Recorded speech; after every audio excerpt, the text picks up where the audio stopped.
নমস্কার বন্ধুরা, রুনিয়ের মম কিচেনে আপনাদের স্বাগত।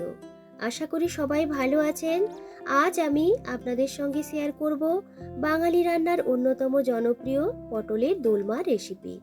এই পটলের দোলমা আজ আমি চিকেনের পুর দিয়ে বানিয়ে দেখাবো, যা ভাত, রুটি, লুচি, পরোটা সব কিছুর সাথেই পরিবেশন করা যাবে। আশা করছি আজকের এই চিকেনের পুর ভরা পটলের দোলমা রেসিপি আপনাদের ভালো লাগবে। একটা লাইক দিয়ে সম্পূর্ণ ভিডিওটা দেখে নেওয়ার অনুরোধ রইল। তো চলুন শুরু করা যাক। পটলের দোলমা বানানোর জন্য এখানে একটু বড় সাইজের পটল নিয়ে নিয়েছি। পটলগুলোকে ভালো করে ধুয়ে নেওয়ার পর একটা ছুরির সাহায্যে পটলের উপরের এই ছালটাকে এইভাবে একটু ঘষে ঘষে ছাড়িয়ে নেব। তো দেখুন, এইভাবে সমস্ত পটলের ছালগুলোকেই কিন্তু ছাড়িয়ে নিয়েছি। এরপর পটলের মুখগুলোকে এইভাবে ছুরি দিয়ে একটু একটু করে কেটে নেব। তো দেখুন, এখানে কিন্তু একটা সাইডকে একটু বড় করে কেটেছি আর একটা সাইডকে একটু ছোট করে কেটেছি। পটলের মধ্যে থেকে বীজ এবং শাঁসটাকে বের করে নিতে হবে। এর জন্য একটা পিলারকে পটলের মধ্যে ঢুকিয়ে দিয়ে এইভাবে একটু গোল গোল করে ঘুরিয়ে নিলে দেখতে পাবেন বীজ এবং শাঁসটা কিন্তু খুব ভালো করে এর মধ্যে থেকে বেরিয়ে চলে আসবে। পিলার না থাকলে সেক্ষেত্রে আপনারা যে কোনো ছুরি বা চামচ দিয়েও কিন্তু এই বীজ এবং শাঁসটাকে বের করে নিতে পারেন। বড় করে কেটে নেওয়া মুখটার মধ্যে দিয়ে শাঁসটাকে এভাবে বের করে নেব। ছোট দিকটা কিন্তু জুড়ে থাকবে। একই রকম ভাবে সমস্ত পটলের মধ্যে থেকে শাঁস এবং বীজটাকে ভালো করে বের করে নিয়ে পটলগুলোর ভেতরটাকে একদম কিন্তু ফাঁকা করে নেব। এই বীজগুলোকে ফেলে দেব না, এইগুলো দিয়ে কিন্তু খুব সুন্দরভাবে বড়া বানিয়ে নেওয়া যায়। পুর ভরা পটলের একটা রেসিপি আমি আগে শেয়ার করে রেখেছি, চাইলে আপনারা সেটা দেখে নিতে পারেন। তো দেখুন, একই রকম ভাবে সমস্ত পটলগুলোর মধ্যে থেকে শাঁস এবং বীজটাকে বের করে নিয়েছি। এর মধ্যে দিয়ে দেব পরিমাণ মতো নুন। নুনটাকে দেওয়ার পরে পটলের ভেতরে এবং বাইরে খুব ভালো করে নুনটাকে মাখিয়ে নেব। এইভাবে মাখিয়ে নেওয়ার পর কিছুক্ষণের জন্য রেখে দিলাম। তো দেখুন, এখানে নিয়েছি ছোট ছোট করে কেটে নেওয়া চিকেন। আপনারা চাইলে এই চিকেনটাকে মিক্সিতে কিন্তু একটু পেস্ট করে নিতে পারেন। এই সময় তৈরি করে নেব একটা মশলার পেস্ট। এখানে 4-5টা গোটা কাজু আর 2 চামচের মতো পোস্তকে কিছুক্ষণ ভিজিয়ে রেখেছিলাম। ভিজিয়ে রাখা কাজু এবং পোস্তকে নিয়ে নিলাম একটা মিক্সি জারের মধ্যে। সাথে দিয়ে দিলাম 2 টেবিল চামচ টক দই। এইভাবে একটা স্মুথ পেস্ট তৈরি করে সাইডে রেখে দেব। পটলগুলো ভেজে নেওয়ার জন্য দিয়ে দিলাম পরিমাণ মতো সরষের তেল। তেলটা যখন খুব ভালো করে গরম হয়ে যাবে তখন গ্যাসের ফ্লেমটাকে মিডিয়াম টু হাই রেখে পটলগুলোকে ভালো করে ভেজে নেব। এইভাবে উল্টে পাল্টে পটলগুলোকে একটু ভেজে নেব, যাতে পটলের চারিদিকটা খুব ভালো করে ভাজা হয়ে যায়। তবে এখানে পটলগুলোকে কিন্তু একদমই নরম করে ভাজা যাবে না, একটু শক্ত অবস্থায় এইগুলোকে তেল থেকে তুলে নিয়ে রেখে দেব একটা প্লেটের মধ্যে। প্যানের মধ্যে যে তেলটা আছে ওই তেলের মধ্যে সামান্য আর একটু তেল দিয়ে এর মধ্যেই কিন্তু চিকেনের পুরটা বানিয়ে নেব। তেলটা গরম হয়ে এলে দিয়ে দিলাম ছোট ছোট করে কেটে রাখা একটা মিডিয়াম সাইজের পেঁয়াজ কুচি। পেঁয়াজটাকে বেশ একটু নরম ও লালচে করে ভেজে নিতে হবে। তো দেখুন, পেঁয়াজটার মধ্যে কালারটা কিন্তু চেঞ্জ হয়ে এসেছে। এর মধ্যে এরপরে দিয়ে দিলাম 1 টেবিল চামচ আদা রসুনের পেস্ট। আদা রসুনের মধ্যে যে একটা কাঁচা গন্ধ আছে, যতক্ষণ না পর্যন্ত সেই কাঁচা গন্ধটা চলে যাচ্ছে মশলাটিকে কিন্তু কষিয়ে নিতে হবে। এরপর এর মধ্যে দিয়ে দেব অল্প পরিমাণ হলুদ গুঁড়ো, লঙ্কা গুঁড়ো, জিরে গুঁড়ো ও ধনে গুঁড়ো। গুঁড়ো মশলাগুলোকে দেওয়ার পরে পেঁয়াজের সাথে ভালো করে আরেকটু এইভাবে কষিয়ে নেব। তো দেখুন, মশলাটার মধ্যে থেকে তেলটা কিন্তু ছাড়তে শুরু করে দিয়েছে। এই সময় এর মধ্যে দিয়ে দিলাম 1 টেবিল চামচ টমেটো সস। টমেটো সসের পরিবর্তে আপনারা এখানে কুচিয়ে নেওয়া টমেটো বা টমেটো পিউরি কিন্তু ব্যবহার করতে পারেন। খুব সুন্দরভাবে মশলাটি কষানো হয়ে গেছে। এরপর এর মধ্যে দিয়ে দেব ছোট ছোট করে কেটে রাখা চিকেন কিমা আর সাথে দিয়ে দিলাম পরিমাণ মতো নুন।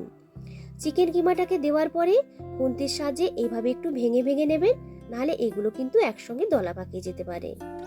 ভালো করে মশলার সাথে চিকেনের কিমাটাকে মিশিয়ে বেশ কিছুক্ষণ এইভাবে একটু কষিয়ে নেব। এরপর ঢেকে রেখে দিলাম কিছুক্ষণের জন্য। এভাবে ঢেকে নিলে দেখবেন চিকেনটা খুব সুন্দরভাবে সেদ্ধ হয়ে যাবে আর মশলার সমস্ত ফ্লেভারগুলো কিন্তু চিকেনের মধ্যে ঢুকে যাবে। আবারও কিছুটা সময় এভাবে নাড়াচাড়া করে চিকেনটাকে পুরো শুকনো শুকনো করে নেব। এর মধ্যে নামানোর আগে দিয়ে দিলাম সামান্য একটু লঙ্কা কুচি, ধনেপাতা কুচি আর একটু গরম মশলার গুঁড়ো। সমস্ত কিছু মশলাকে ভালো করে মিশিয়ে নিলে কিন্তু পুরটা একদমই রেডি হয়ে যাবে। পুরটাকে একটা প্লেটের মধ্যে নামিয়ে নিয়েছি পুরোপুরি ঠান্ডা করে নেওয়ার জন্য। তো দেখুন এইদিকে পটলটাও কিন্তু খুব সুন্দরভাবে ঠান্ডা হয়ে গেছে। এরপর পুরটাকে ওই পটলের মধ্যে ভালো করে ঢুকিয়ে দেব।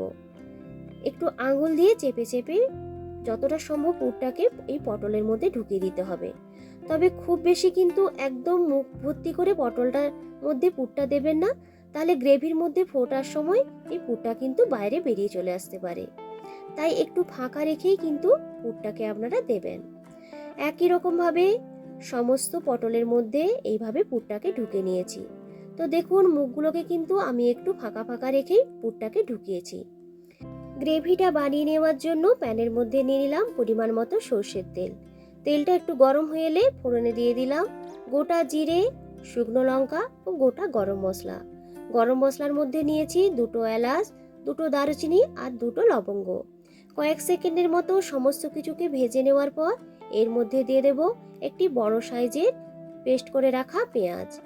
মিডিয়াম টু লো ফ্লেমে পেঁয়াজটাকে বেশ কিছুক্ষণ কষিয়ে নেব। তো দেখুন পেঁয়াজটা বেশ কিন্তু শুকনো শুকনো হয়ে এসেছে। এই সময় এর মধ্যে দিয়ে দিলাম 1 টেবিল চামচ আদা এবং রসুনের পেস্ট। আদা রসুনের কাঁচা গন্ধটা যতক্ষণ না পর্যন্ত চলে যাচ্ছে ততক্ষণ পর্যন্ত মশলাটিকে কিন্তু কষিয়ে নিতে হবে। এরপর এর মধ্যে দিয়ে দিলাম 1/2 টেবিল চামচ করে হলুদ গুঁড়ো, কাশ্মীরি লাল লঙ্কার গুঁড়ো, ধনে গুঁড়ো ও জিরে গুঁড়ো। সামান্য একটু জল দিয়ে গুঁড়ো মশলাগুলোকে ভালো করে মিশিয়ে নিয়ে দিয়ে দেব ওই পেঁয়াজের পেস্টটার মধ্যে। আবারও সমস্ত কিছুকে ভালো করে কষিয়ে নিতে হবে। গুঁড়ো মশলার মধ্যে যে একটা গন্ধ থাকে সেই গন্ধটা যতক্ষণ না পর্যন্ত চলে যাচ্ছে মশলাটিকে কষিয়ে নেব। এরপর গ্যাসের ফ্লেমটাকে একদম লোতে করে দিয়ে দিলাম কাজু, পোস্ত ও টক দইয়ের পেস্টটাকে। এই পেস্টটাকে দিয়ে দেওয়ার পরে ভালো করে আবারও কষিয়ে নিতে হবে। তো দেখুন আরও বেশ কিছুটা সময় কষিয়ে নিয়েছি।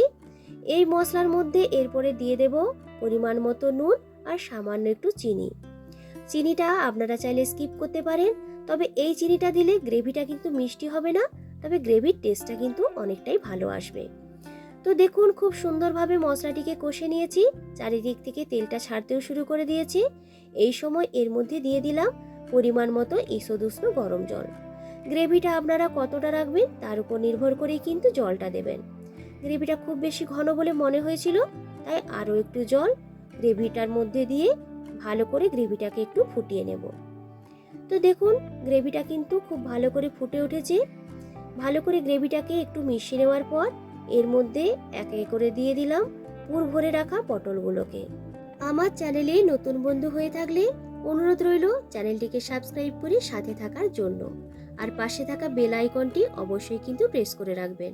যখনই নতুন কোনো ভিডিও আপলোড করব তার নোটিফিকেশন কিন্তু আপনাদের কাছে চলে যাবে। ভালো করে গ্রেভির সাথে মিশিয়ে নিয়ে লো ফ্লেমে ঢেকে রেখে দিলাম 10 মিনিটের মতো। তবে একসঙ্গে কিন্তু ঢেকে রাখবেন না, মাঝে মাঝে ঢাকনাটি খুলে পটলগুলোকে এইভাবে একটু উল্টে পাল্টে নেবেন। তাহলে দেখবেন পটলগুলো সমস্ত দিক থেকে কিন্তু খুব ভালো করে সেদ্ধ হয়ে যাবে। মোটামুটি 8-10 মিনিটের মতো গ্রেভিটাকে ফুটিয়ে নিয়েছিলাম। পটলগুলো খুব সুন্দরভাবে নরম হয়ে গেছে আর গ্রেভিটাও কিন্তু অনেকটাই ঘন হয়েছে। এর থেকে বেশি আর ফোটাবো না, কারণ ঠান্ডা হয়ে গেলে গ্রেভিটা এমনিতেই কিন্তু আরও একটু ঘন হয়ে যাবে। নামানোর আগে দিয়ে দিলাম গরম মশলা, ঘি আর একটু ধনেপাতা কুচি। সব কিছুকে ভালো করে মিশিয়ে নিয়ে কিছুক্ষণ ফুটে নিলেই কিন্তু তৈরি হয়ে যাবে এই চিকেনের পুর ভরা পটলের দোরমা রেসিপি। গ্যাসটাকে অফ করে ঢেকে স্ট্যান্ডিং টাইমে রেখে দিলাম মিনিট 5 মতো।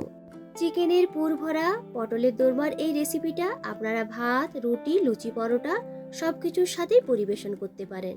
খেতে কিন্তু অসাধারণ লাগে। এইভাবে একবার আপনারা বানিয়ে দেখবেন। তো বন্ধুরা, আজকের এই চিকেনের পুর ভরা পটলের দোরমার রেসিপিটা আপনাদের কেমন লাগলো অবশ্যই কিন্তু কমেন্ট করে জানাবেন।